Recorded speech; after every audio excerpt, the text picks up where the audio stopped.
Welcome to my YouTube channel Nursingophilia. तो आज हम पढ़ेंगे वाइटल साइंस के बारे में। सबसे पहले वाइटल साइन होता क्या है? वाइटल साइन जो कि हमारी बॉडी के लिए बहुत रिक्वायर्ड होता है, ये हमारे बॉडी के एसेंशियल ऑर्गन्स की रेटिंग्स को बताता है। तो सबसे पहला वाइटल साइन है हमारा टेम्परेचर। तो चलिए आज हम टेम्परेचर के बारे में सबसे पहले स्टडी करते हैं। तो सबसे पहले टेम्परेचर होता क्या है? तो टेम्परेचर का मतलब होता है जितना हमारी बॉडी में हीट प्रोड्यूस हो रहा है और जितना रिलीज हो रहा है उसके बीच का बैलेंस, वो आपका टेम्परेचर कहलाता है। जैसे कि the balance between the heat produce and the heat loss is called as temperature. अगर मैं बात करूं बॉडी के नॉर्मल टेम्परेचर की, तो नॉर्मल बॉडी का टेम्परेचर कितना हो सकता है? तो नॉर्मल बॉडी टेम्परेचर होता है 98.6 डिग्री फ़ारेनहाइट, जो कि आपका सेल्सियस में 37 डिग्री सेल्सियस होता है। लेकिन हम अलग अलग साइड से टेम्परेचर लेते हैं जिसकी अलग अलग रेंज पाई जाती है।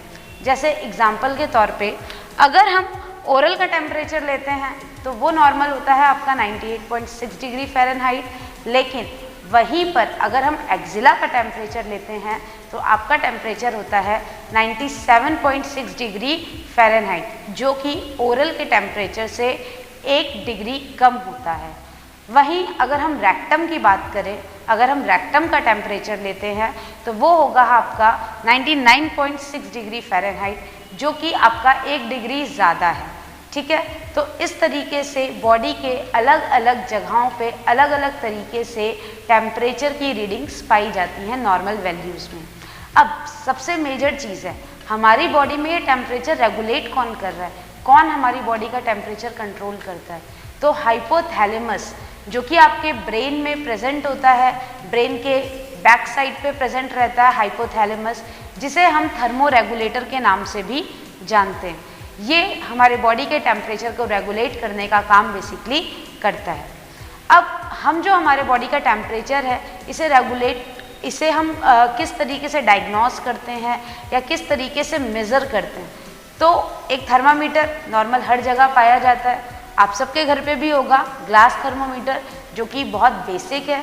तो चलिए एक बार मैं आपको बताती हूँ ग्लास थर्मामीटर होता क्या है, इसकी रीडिंग के बारे में और इसके पार्ट्स के बारे में।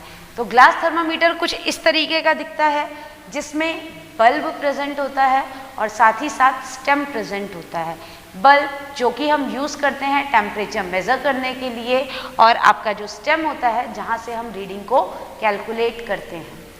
नेक्स्ट है आपका, अब ये जो है ये आपका टेम्परेचर किस रेंज में प्रेजेंट होता है, मतलब कि ये थर्मामीटर किस रेंज तक आता है।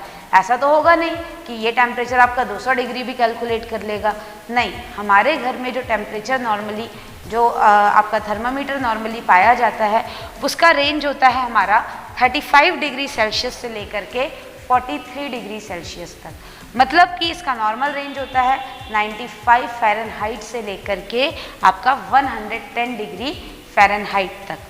अब जब हम ग्लास थर्मोमीटर को यूज़ कर लेते हैं, अब एक पेशेंट में इस्तेमाल किया या फिर हमने खुद ही यूज़ किया, तो ऐसा तो होगा नहीं कि हम दोबारा ही उसको इस्तेमाल कर ले बिना उसे धुले, बिना उसे स्टेरलाइज करें, क्योंकि अगर ऐसा करेंगे तो एक पर्सन की डिजीज़ होगी, वो किसी और में भी इन्फेक्टेड हो सकती है। तो उसके लिए हमें स्टेरलाइजेशन या फिर उसको डिसइंफेक्ट करना बहुत ज़्यादा रिक्वायर्ड रहता है।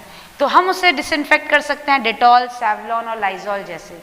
अगर हम डेटॉल या सेवलॉन का इस्तेमाल करते हैं तो हम इसे 5 मिनट तक रखते हैं, वाइल वहीं पे अगर हम लाइजॉल का इस्तेमाल करते हैं तो 3 मिनट तक इसको डिप करना है। उसके बाद हमें कॉटन से इसको स्वाइप करके पोंछना है प्रॉपर तरीके से, एंड आफ्टर दैट ही वो अवेलेबल है किसी और के यूज़ के लिए। नेक्स्ट है आपका कॉन्ट्राडिक्शन। अब ये ग्लास थर्मामीटर हमें लगता है हम सब में लगा सकते हैं, बट ऐसा नहीं होता है।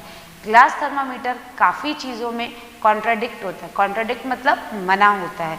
जैसे कि जो बच्चे हैं, अगर हम बच्चों में ग्लास थर्मामीटर लगाएंगे तो क्योंकि उसमें ग्लास प्रेजेंट है, मरकरी प्रेजेंट है, तो हो सकता है वो टूट जाए या किसी भी रीज़न की वजह से वो प्रॉपरली ना हो पाए। तो इसलिए हम बच्चों में कभी भी ओरली ग्लास थर्मामीटर नहीं देते हैं। सेकेंड है आपका mental ill patient. Mental ill patient में भी हम कभी ओरली ग्लास थर्मामीटर का इस्तेमाल नहीं करते हैं, क्यों? क्योंकि पेशेंट जो है वो मेंटली प्रॉपर नहीं है, हो सकता है वो उसे बाइट कर जाए जिसकी वजह से ग्लास टूट जाए और वो उसकी बॉडी के अंदर चला जाएगा। और आपको तो पता ही है अगर मरकरी हमारी बॉडी में चली जाए तो वो कितनी खतरनाक हो सकती है। नेक्स्ट है आपका सीजर, या फिर जिन भी पेशेंट को सीजर आते हैं, सीजर मतलब झटके आते हैं, जब झटके आते हैं तो उस टाइम पे भी पेशेंट को ओरली हम ग्लास थर्मामीटर प्रोवाइड नहीं कर सकते। और मैंने आपको एक साइड बताई थी रेक्टम थर्मामीटर की, तो रेक्टम थर्मामीटर जो होता है वो हम किसी भी कार्डियक पेशेंट में या फिर किसी भी पीडियाट्रिक पेशेंट में मतलब बच्चों में यूज़ नहीं करते हैं। क्यों? क्योंकि रेक्टल थर्मामीटर इंसर्ट करने पे हो सकता है पेशेंट को प्रॉब्लम हो जिससे कार्डियक इश्यूज हो सकते हैं, तो ये सारी चीज़ें कॉन्ट्राडिक्ट होती हैं।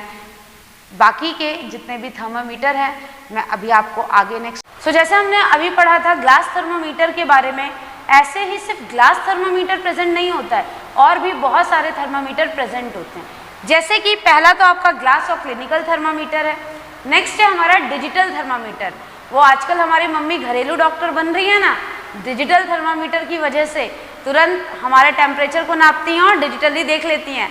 अगर टेम्परेचर 98 से ज़्यादा हुआ तो तुरंत डांट भी पड़ जाती है।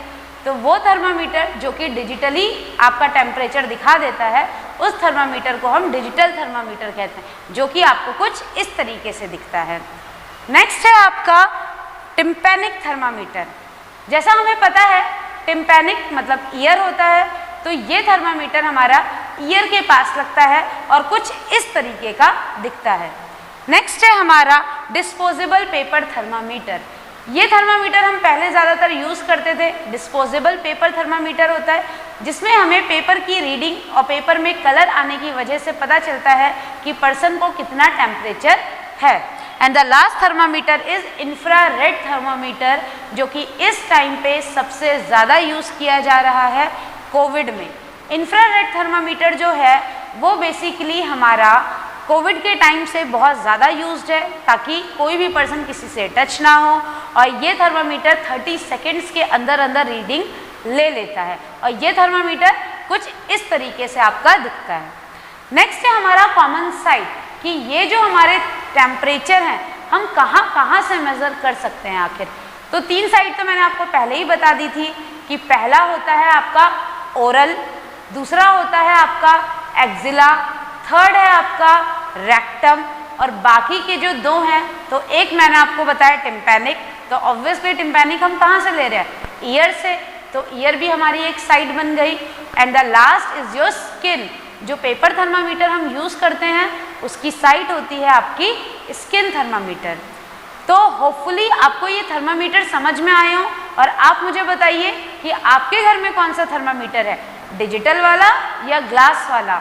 ठीक है, तो कमेंट बॉक्स में ये आंसर मुझे ज़रूर दीजिएगा, और नेक्स्ट वाइटल साइन के लिए हम मिलते हैं नेक्स्ट वीडियो में। टिल देन अपने आप को टेम्परेचर से बिल्कुल ठीक रखिएगा। वीडियो पसंद आए तो लाइक कीजिएगा और चैनल को सब्सक्राइब कीजिएगा। Thank you.